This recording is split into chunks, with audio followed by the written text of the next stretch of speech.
Hello friends, welcome to Jharkhand परीक्षा। दोस्तों, बहुत ही इंपॉर्टेंट न्यूज़ है, बहुत ही बड़ी न्यूज़ है। छठी जेपीसी का जो रिज़ल्ट है उसको रद्द कर दिया गया है और 8 हफ्तों के अंदर फिर से एक नया लिस्ट बनाया जाए या फिर नया रिज़ल्ट निकाला जाए। इसके लिए जेपीसी और झारखंड सरकार को बोला गया है झारखंड हाई कोर्ट के थ्रू। अब यहाँ पर बहुत से रीज़न्स थे, एक रीज़न नहीं था जिसके कारण इसके खिलाफ ये जो 6th जेपीसी है इसके रिज़ल्ट के खिलाफ पिटीशन डाला गया था। इससे रिलेटेड काफ़ी वीडियोस जो हैं अपलोड हो चुके हैं, बहुत चीज़ें बताई गई हैं। यहाँ पर जो इम्पोर्टेंट पॉइंट है बस मैं उसी चीज़ का जिक्र कर रहा हूँ कि क्यों कैंसिल किया गया है और अब क्या होने वाला है। तो यहाँ पर आप एक बेसिक चीज़ समझ लीजिए। छठी जेपीसी का जो नोटिफिकेशन था तो इसमें पेपर 1 में क्या लिखा हुआ है कि पेपर 1 जो है हिंदी इंग्लिश ये क्वालिफाइंग है, ये मेंशन किया गया है।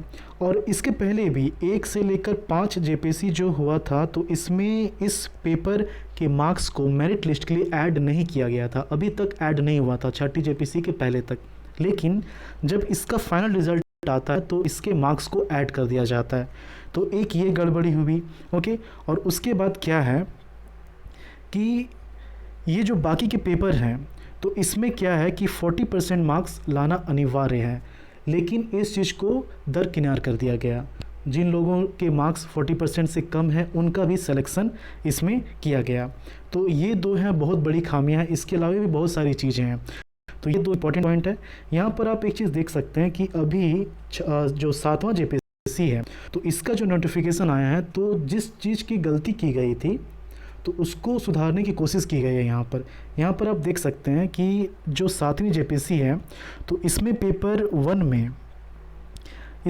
1 में मेंशन कर दिया गया है कि ये जो पेपर है ये क्वालिफाइंग है। This paper will only be qualifying in nature in which out of 100 every candidate will have to secure minimum 30 marks. और इसका जो मार्क्स होगा, the marks obtained in this paper will not be counted for the preparation of the merit list either for interview test or for the final merit list। ये साफ तौर पर इसको यहाँ मेंशन कर दिया गया है और इसी चीज़ को जो है दरकिनार कर दिया गया था छठी जेपीसी के मेरिट लिस्ट को तैयार करने में।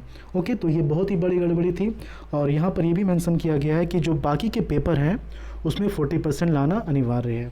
ओके, तो फाइनली अब ये हुआ है कि इसके रिज़ल्ट को कैंसिल कर दिया गया है। अब यहाँ पर आप इमेजिन कीजिए कि जेपीसी के थ्रू जिसका सिलेक्शन होता है, जो लोग 1 साल से जॉब कर रहे हैं, अब उनकी नौकरी जो है एक तरह से ख़त्म ही हो गई, क्योंकि अब इसके मार्क्स को सिर्फ क्वालिफाइंग रख कर अगर मेरिट लिस्ट तैयार किया जाता है तो आप इमेजिन कीजिए कि कितने लोग छट जाएंगे, कितने नए लोग इसमें शामिल होंगे। तो यहाँ पर आप इस चीज़ को समझ सकते हैं। तो 1 साल से जो नौकरी कर रहे हैं उनको पेमेंट मिल रहा था, बहुत सारी चीज़ें थी, तो ये एक तरह से रद्द कर दिया गया है। ओके, तो 8 हफ्ता का समय दिया गया है। इन 8 सप्ताह के अंदर जो भी हो जेपीसी फिर से रिज़ल्ट निकाले या फिर वो सुप्रीम कोर्ट जाए, ये उनका है। तो 8 सप्ताह के अंदर वो जो है एक फाइनल जो है प्रेस रिलीज़ देगी इस रिज़ल्ट के लिए कि उनको क्या करना है, मतलब कि इस रिज़ल्ट को फिर से निकाला जाएगा। और ये जो है रिज़ल्ट कैंसिल हो गया है। ओके, बहुत से लोग पूछ रहे थे कि 7वां जेपीसी जो है इसमें इसका क्या फ़र्क पड़ेगा। 7वां जेपीसी से कोई मतलब इसका नहीं है। ये जो पिटीशन था ये 6th जेपीसी के लिए था। और आपको याद भी होगा कि 7th जेपीसी के लिए बहुत सारे पिटीशंस आए हुए थे, लेकिन उसको खारिज कर दिया गया था। तो इसका कोई फ़र्क नहीं पड़ने वाला, ये अलग चीज़ है। छठी जेपीसी अलग है, 7वीं जेपीसी अलग है, इसको आप कंबाइन मत कीजिए। ओके, तो अब यहाँ पर हम लोग इस चीज़ को समझ सकते हैं कि अभी तक जो भी गलतियाँ की गई थी छठी जेपीसी में वो सुधरने वाला है। और यहाँ पर जो लोग काफ़ी क्लोज थे तो उन लोगों के लिए एक तरह से अच्छी खबर है, हो सकता है कि उनका रिज़ल्ट अब हो जाए। लेकिन जो लोग ज्वाइन कर चुके हैं उनके लिए तो बहुत ही बुरी खबर है, क्योंकि इससे बड़ा दुख क्या होगा कि जो लोग 1 साल से नौकरी कर रहे हैं और अचानक से न्यूज़ आता है कि ये जो रिज़ल्ट है उसको कैंसिल कर दिया जाए। ओके, तो अब आगे यही होगा कि या तो जो कैंडिडेट जो नौकरी कर रहे हैं या फिर जेपीसी या फिर झारखंड सरकार सुप्रीम कोर्ट जाएगी। लेकिन सुप्रीम कोर्ट जाने के बाद भी मेरे ख्याल से कोई फ़ायदा नहीं होने वाला, क्योंकि जो बेस है वही ख़राब है। जो भी नियुक्ति हुई है इसके थ्रू वो सारी की सारी नियमावली को दरकिनार करके किया गया है। तो यहाँ पर सुप्रीम कोर्ट जाने से भी कोई फ़ायदा नहीं होने वाला है।